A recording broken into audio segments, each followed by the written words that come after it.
BC సంక్షేమ సంఘం జాతీయ అధ్యక్షుడు జాజుల శ్రీనివాస్ గౌడ్ బీజేపీ రాష్ట్ర అధ్యక్షుడు రామచంద్రరావును కలిశారు. బీసీలకు 42% రిజర్వేషన్లు కల్పించే బిల్లుకు మద్దతు ఇవ్వాలని రామచంద్రరావును కోరారు. జాజుల శ్రీనివాస్ గౌడ్ రాష్ట్ర గవర్నర్ బీసీ బిల్లును ఆమోదించేలా చూడాలని రిక్వెస్ట్ చేశారు. బీసీ రిజర్వేషన్లపై రెడ్డి జాగృతి కోర్టుకు వెళ్తే బిల్లుపై గవర్నర్ సంతకం ఉందా అని హైకోర్టు ప్రశ్నించిందని చెప్పారు జాజుల శ్రీనివాస్ గౌడ్. బీసీ బిల్లుపై గవర్నర్ సంతకం చేసేలా కృషి చేయాలని కోరడం కోసం రామచంద్రరావును కలిశామన్నారు జాజుల. బీసీ బిల్లుకు తాము సంపూర్ణంగా సహకరిస్తామని బీజేపీ హామీ ఇచ్చిందన్నారు జాజుల.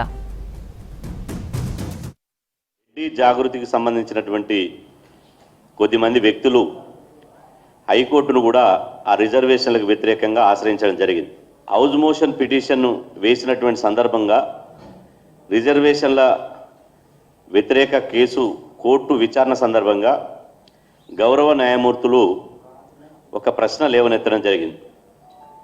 బీసీ రిజర్వేషన్లకు 42% పెంచుతూ జీవో ఇచ్చారు కదా, మరి దానికి గవర్నర్ గారు, రాష్ట్ర గవర్నర్ గారు ఆమోదం ఉందా అని. కానీ రాష్ట్ర గవర్నర్ గారు ఆమోదం లేదు. కాబట్టి బీసీ రిజర్వేషన్ల విషయంలో మొదటి నుంచి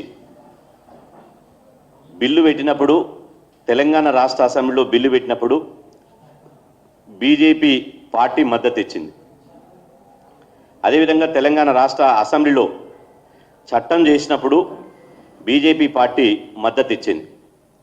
2 సందర్భాల్లోపట బీసీల పక్షాన మద్దతు ఇచ్చినందుకు బీజేపీ పార్టీకి ఈ సందర్భంగా ప్రత్యేకంగా కృతజ్ఞత తెలియజేస్తూ, ఈ సందర్భంగా ధన్యవాదాలు, కృతజ్ఞత తెలియడమే కాదు, రాష్ట్ర గవర్నర్ గారిని ఒప్పించి మెప్పించి బీజేపీ పార్టీ తరఫున 42% రిజర్వేషన్లకు చట్టబద్ధత కలిగేలా రాష్ట్ర ప్రభుత్వం పంపించినటువంటి చట్టాన్ని ఆమోదించేలా ఇలా గవర్నర్ గారితో మాట్లాడి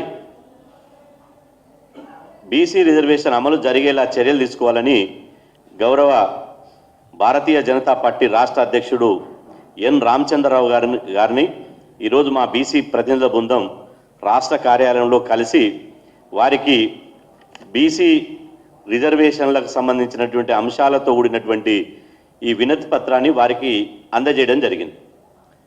సుమారు బీసీ రిజర్వేషన్ల మీద గౌరవ రామచంద్రరావు గారు దాదాపు 45 నిమిషాల సేపు మాతో చర్చించి బీసీ రిజర్వేషన్లకు భారతీయ జనతా పార్టీ సంపూర్ణ మద్దతుగా ఉంటుంది, మేము ఖచ్చితంగా బీసీల రాజకీయ ప్రయోజనాలకు, బీసీలకు రావాల్సినటువంటి వాటాకు మీరు చేసే పోరాటానికి కూడా మద్దతు ఉంటుందని చెప్పి వారు స్పష్టంగా చెప్పడం జరిగింది.